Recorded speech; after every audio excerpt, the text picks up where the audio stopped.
Vedare tinokugamuchirai zvekare kune chimwe chirongwa pano paZim Facebook Secrets and Confessions.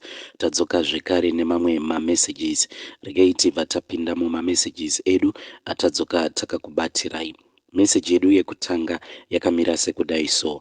Hanzi makadii zvenyu mukomanashi, ndiri kukumbirawo kuti munge muchizondiposterawo nyaya yangu, asi kana mava kupostawo nyaya yangu, postaiwo nyaya yangu makavigawo chitupa changu. Inini mukomanashi, nyaya yangu yakamira sekudai so. Ndine matambudziko akati wandei awo ari kupota achindishungurudza mumwoyo mangu.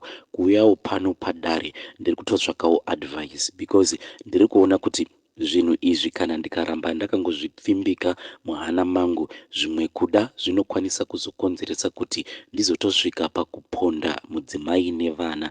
Chekutanga, mukoma, iyo yandingangoti problem yangu iri kuitika pakati pangu nemukadzi wangu ndeyekuti mukadzi wangu ane kamwe kasystem kekuti paya patinenge tava kutukana, let's say kana ndikada kudisciplina mwana, iye mudzimai wangu anobva atanga kupopota achiti mwana iyeye wauri kuda kurova unoziva kuti mwana iyeye akabva kupi here. Saka inini pandinomubvunza kuti what do you mean kana uchiti mwana iyeye wauri kuda kurova unoziva kuti akabva kupi here, iye anobva akumbira ruregerero because anobva ati ndanga ndichida kuti mwana iyeye chipo chakabva kuna Mwari because of the way mwana iyeye yaakazvarwa nayo. But pamwana wacho uyu waari kutaura nezvake wacho ane musikanzwa, vose vari 2 vana vekuti vane musikanzwa, but umwe wacho uyu last born yedu mwana wekuti haanzwisisi, haana kana discipline at all, mwana wekuti anoita umwe musikanzwa ende anoti kana aita musikanzwa wake iwoyo anobva atanga kuchema as if iye ndiye anenge atadzirwa, ende amai vake she is someone who is so quick to defend her. Saka mashoko awa mukomanashi anogara achindibata-bata ndichiti zvimwe kuda vana ava vandinoti ndivo vana vandakaita nemudzimai wangu, zvimwe kuda vana vacho vose vari 2 havasi vana vangu, nekuda kwezvimwe zvinhu zvandinombopota ndichisangana nazvo munyama dzangu. Mukoma, I don't know how to say this, but ndine nguva zhinji dzekuti ndinoti kana ndakagara ndinotonzwa sekunge pane munhu anenge achitotamba-tamba nenhengo yangu. Zvinhu izvi zvandiri kutaura nezvazvo mukoma hakusi kunzi ndinoita zvekufungidzira, but zvinhu zvekuti zvinotoitika physically. Ende zvinhu izvi zvakatanga apo pandainge ndichiri grade 7. Vabereki vangu vose vakashaya. Mubereki wangu akatanga kushaya vainge vari baba vangu. Baba vangu vakangoisirwa poison vari kudoro ndokubva vashayikira ikoko.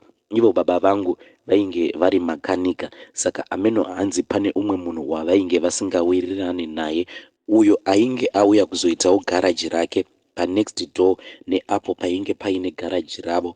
Saka munhu iyeye hanzi ainge akamakana nababa vangu, kusazozivawo kuti ndiye here akazoisira baba vangu poison mudoro ravo. Takazongonzwawo tava kudaidzwa tichinzi baba vedu vainge vaisirwa poison kune rimwe bhawa uko kwavainge vachinwira. After that ndinofungidzira kuti amai vangu vakazourawa nechirwere cheBP because amai vainge vava kungogara vachingorwara-rwara mushure mekunge baba vangu vazoshayika. Ivo amai vakazoshayika after 1 year mushure mekunge taviga baba. Takati taviga baba kudaro, then inini ndakabva ndazoendeswa kumusha ndokubva ndazonogara naamai nini nabamunini. But amai nini nabamunini ava ukama hwacho hwainge huri hwekuti bamunini ndo vainge vari munin'ina wababa, last born yekufamily uko kwakazvarwa baba vangu. Saka ndakabva ndatanga kugara kumusha ikoko. Then mamwe masiblings angu akabva azotorwawo nehama dzaamai. Handizivi kuti ivo bamunini wai vakasarudza kuti inini ndinge ndichienda kunogara navo. Handizivi kuti inhau yekuti ndainge ndiri first born here kana kuti kudii. Nanhasi uno mukomanashi zvatakura kudai so, inini nemasiblings angu hatitomborina that relationship. Ende ivo mukoma vanhu vekuti pavakatorwawo nehama dzekwana amai vakabva vazobatsirwa kuti vakwanise kubudirira muupenyu. Vose vakakwanisa kusvikawo kuyunivhesiti, ende kana ndakazvitarisa kana ndichikompeya inini nevanin'ina vangu upenyu hwedu hwakatosiyana. saka kuti tinge tichitoklika panotonetsa mukoma. Pasi pano pezuva ndiri munhu wekuti ndiri kungozviraramira ndiri one, because handina munhu uyo wandinoti ndinokwanisa kushare naye maproblems angu ose awo andinosangana nawo. Saka mukoma, izvo zvandanga ndichitaura zvekuti ndinotonzwa kuti pane munhu anenge achiita like anenge achitamba-tamba nenhengo yangu.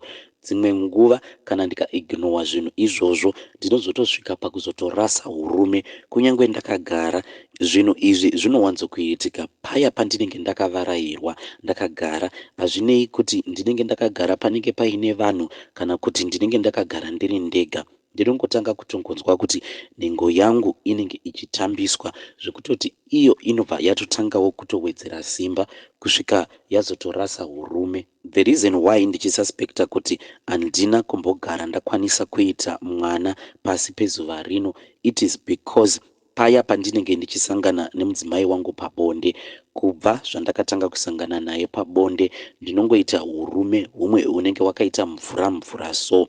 Ende nguva zhinji mudzimai wangu iye paanenge achindituka, ndiwo mamwe mashoko acho aanondituka nawo anokwanisa kungonditi paya paanenge akatsamwa, iwewe hausi murume iwewe. Ungagozviti uri murume pakai, uri murume here iwewe? Kunyange zvake akasazodudzira kuti handisi murume nekuda kwekuti ndinoburitsa urume humwe unenge wakaita mvura so, but I know kuti deep down in her heart ndo zvaanenge achindishora nazvo. Izvi zvino mukoma zvinobva zvandishayisa any self confidence. Kunyange kana ndiri pamba ndinenge ndakangonyarara. That is why I am so scared kuti the way mudzimai wangu anoramba achingondishoropodza nayo, ndinotya kuti maybe one day ndichazogumisidzira ndazoita violent towards her. But kubva zvandakatanga kugara naye mudzimai wangu, munhu wekuti ndinomuda ende handina kana tarisiro yekuti ndinokwanisa kuzosimudza ruoko rwangu ndichiti ndiri kuda kumurova. But the way that she insults me mukoma, zvinhu zvekuti zvinogara zvichingondirwadza. Ende munhu uya wekuti kana ndikagara naye ndikada kutanga kumuudza my life history, unotoona wega kuti munhu uyu wandiri kutaura naye zvose zvandiri kuzama kuti ndinge ndichimuudza haana kana basa nazvo. Like ndikada kumuudza kuti pandakakura ndichichengetwa nabamunini ndakasangana ne1 2 3, iye anobva atoti matanga kuda kutaura nyaya dzenyu dzinobhoha, hamuna here dzimwe nyaya dzekuti tinokwanisa kudhiskasa as a family? Why muchikuda kungogara muchingotaura kushungurudzwa kwacho kwamakakura muchiitwa? Kunze uko munoreva kuti hakunawo here vamwe vana vakakura vachishungurudzwa but now vava kutokwanisa kutorarama upenyu hunenge huri nani? Why is it munobva maita sekunge nyaya yenyu kana kuti upenyu hwenyu hwamakakura muchirarama ndo hwakakosha kudarika upenyu hwakakura huchiraramwa nevamwe vana avo vakafirwa nevabereki vavo pavainge vachiri vana vadiki? But nyaya iyo yandinenge ndichida kuti ndinge ndichiudza mudzimai wangu ndeyekuti pandainge ndava kugara nabamunini vangu, zvakaitika ndezvekuti ndakati ndasvika kumusha kudaro ndakabva ndatorerwa hembe dzangu dzose idzo dzandainge ndabva nadzo kuHarare. Saka ndakati ndatorerwa hembe idzodzo mukoma, bamunini vakabva vanditora, wainge huri usiku, ndokubva vaenda Neni. But tainge tiri inini, bamunini, vatete, tiri vatatu kudaro, takabva taenda kune rimwe rukova. Then ivo bamunini naTete vakabva vandiudza kuti ndinge ndichirasira hembe dzangu dzose dziya dzandainge ndabva nadzo kuHarare dziri mumonaki rangu, vakanditi ndidzirasire murukova imomo. Ndakachema mukoma, asi painge pasina kana zvekuzviita, ndokubva ndarasa hembe dziya murukova muya. Zvakazoitika mukoma ndezvekuti ivo vakabva vazondipa rimwe jira rered soul. Jira iroro rinoita sekunge ndo rinoshandiswa ameno hanzi vanhu vane shavi reuvhimi or what, ndo mucheka iwo wandakapiwa. I still remember because jira iroro randakapiwa rainge riine tumwe tumatriangle. So now that ndakura, pandakazosangana nemucheka iwoyo ndo pandakazotanga kuona kuti mucheka uyu ndo wandakapiwa naTete. Vakabva vandiudza kuti ndinge ndichifuka mucheka iwoyo apo patainge taenda kurukova, sezvo ndainge ndichiri mwana mudiki. zvimwe zvavakandiita tiri kurukova ikoko handichakwanisa kuzvinzwisisa. Asi zvimwe zvinhu zvandinorangarira ndezvekuti takati tiri kurukova ikoko after ndabva mukupfekedzwa mucheka iwoyo wered, zvakazoitika ndezvekuti ivo vatete vakabva vandiudza kuti ndinge ndichipinda murukova imomo, but vakabva vanditambidza imwe hari. Saka hari iyi yainge yakavharwa, ndokubva ndaudzwa kuti ndiivhure hari iyoyo. Chakandinetsa ndechekuti pandakavhura hari iyoyo mukoma, pane zvimwe zvinhu zvakabuda muhari imomo, even though I cannot still remember all the details, but pane zvinhu zvakabuda muhari imomo zvainge zvakaita black. So zvinhu izvi handichaziva kuti zvainge zviri zvinhu zvainge zvichirarama here kana kuti zvaisava zvinhu zvainge zvichirarama. Vatete nabamunini ivo havana kana kumbogara vapinda murukova, but inini ndini ndega ndainge ndakanyika makumbo angu mumvura, ndokubva vandiudza kuti ndinge ndichichera mvura nehari iyoyo yavainge vandipa. Ndakati ndapedza kuita sekudaro, ndokubva vandiudza kuti ndinge ndichinwa mvura iyoyo iyo yandainge ndachera nehari yavainge vanditambidza. Ndakati ndapedza kunwa, ndokubva vandiudza kuti ndinge ndichivatambidza. Zvinhu izvi mukoma zvinhu zvekuti nanhasi zvinogara zvichingondivhiringidza mupfungwa dzangu, because the way yacho yandakazotambidza vatete vangu hari iyoyo, ivo havana kana kumboda kugara vagumwa nemvura kana kawani. Zvavakaita ndezvekuti vainge vakaita zvekubatana ivo tete nabamunini, zviya zvekuti tete vasazowira mumvura. Ndo matambidziro acho andakazoita vatete vangu hari iyoyo.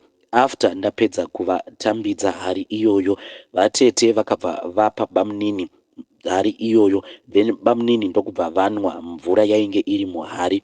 Ivo tete ndokubva vazonwa zvekare mvura yainge iri muhari, ndokubva vati fambei zvishoma, ndokubva vazokandira hari iya pasi, ndokubva yapwanyika. Bamunini ndopavakazondiudza kuti inini ndinge ndichibuda murukova muya mavainge vandisiya ndakamira. Then ndakati ndati fambei ndasvika apo pacho pavainge vakamira, ndokubva vandiudza kuti ndinge ndichinhongerera mapieces ehari iya iyo yavainge vaputsa. Ndapedza kuita zvese izvozvo, vakabva vandiudza kuti ndinge ndichikandira mapieces iwawo ehari iyo yavainge vaputsa musango. Ndakabva ndaita sekudaro, ndokubva vandiudza kuti ndinge ndichipfeka hembe dzangu. Ndakati ndapedza kupfeka hembe dzangu, ndokubva vanditi ndipete mucheka iwoyo wered. Ndaita sekudaro, ndokubva vautora. Kubva musi iwoyo handizivi kuti mucheka iwoyo mukoma wakazoenda kupi. Mukukura kwangu mukoma ndaiva munhu uya wekuti ndakangokura ndichingoshungurudzwa, ende kushungurudzwa kwangu kwandainge ndichiitwa mukoma ndekwekuti ndainge ndichigara kumusha nabamunini, but vatete vangu ivo vainge vachigara muno muHarare, vaitoshanda pane chimwe chipatara icho chandisingadi kudoma zita racho. Zvavaiita ndezvekuti pamaholidays ivo vatete vaibva vauya vobva vanditora, but ndaiti kana ndava navo kunoku kuHarare ndaizongokaruka paya ndapepuka. Sometimes ndaikwanisa kutoona kuti pandinenge ndapepuka ndinenge ndaita like munhu anenge aita mawet dreams, ende zvinhu izvi zvakazotonyanya kuita worse mushure mekunge ndatena 17 years. Ndipo pandaiti kana ndakagara kumba kwavatete ndaitoona kuti paya pandinenge ndamuka ndinenge ndakatozadza urume muunderwear yangu yandinenge ndakapfeka. Zvinhu izvi mukoma zvaigara zvichingondiconfusa, because zvazvaiita ndezvekuti ndaikwanisa kungobatirwa nehope, so ari masikati sometimes ndinenge ndichingoita tumwe tumabasa twepamba semunhuwo wekuti ndakakurirawo kumusha. Ndaiti kana ndiri kuno kutauni nguva dzangu zhinji ndinenge ndichigadzirisa maruva, and sometimes ndinenge ndichibhemba lawn. Saka ndaingokaruka ndangobatwa nehope ndobva ndaenda muspare room umo mandainge ndichirara. Zvaizoitika mukoma ndezvekuti ndaiti kana ndabatwa nehope kudaro, pakuzonopepuka paya ndaingoona umwe mukadzi anenge akapfeka zvinhu zveblack, so anenge akasunga dhuku reblack. Mukadzi iyeye pose pandinopepuka iye anenge achitobudawo mumba imomo mandinenge ndakarara, achirakidza kuti munhu uyu anenge abva mukuita bonde neni. Vatete vangu nabamunini vangu nanhasi uno vachiri vapenyu. zvinhu izvi mukoma zvinogara zvichingondirwadza because paukama hwedu ndiri munhu uya wekuti handina munhu wandinokwanisa kuwirirana naye. Ndiri munhu wekuti ndakavengwa nevanhu vose ende ndiri munhu wekuti ndinogara ndichingoshorwa nehama dzangu dzose. Handina kwekuchemera mukoma pamatambudziko angu ose andinosangana nawo.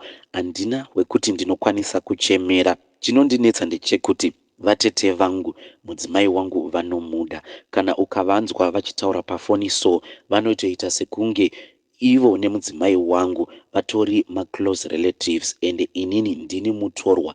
Vatete vangu munhu wekuti vane mari zviya zvekutoti vanokwanisa kutofonera mudzimai wangu from Zimbabwe, isusu tigere zvedu kuno kuSouth Africa, but vanokwanisa kutofona zvema10 minutes nefone call chaiyo. Ende dzimwe nguva ndinenge nditorimo mumba vachitondinzwa ndichitaura, but hapana kana musi umwe zvawo wavakambogara vati vari kuda kutaurawo neni.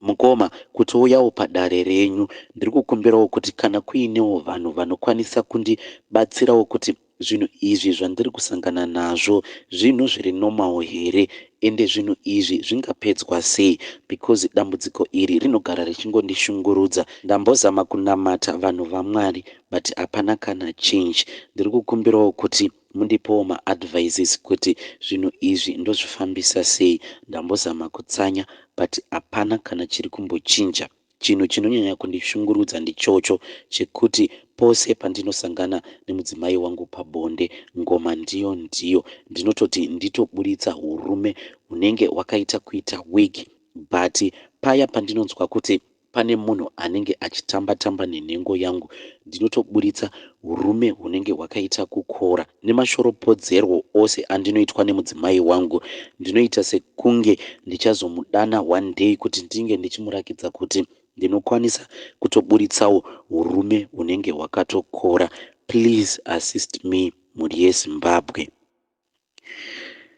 Hei vedare, ndo meseji yandakatumidzirwa namukoma vedu iyo. Zvinoshungurudza, zvinorwadza, asi please ngatitaurei navo mucomment section.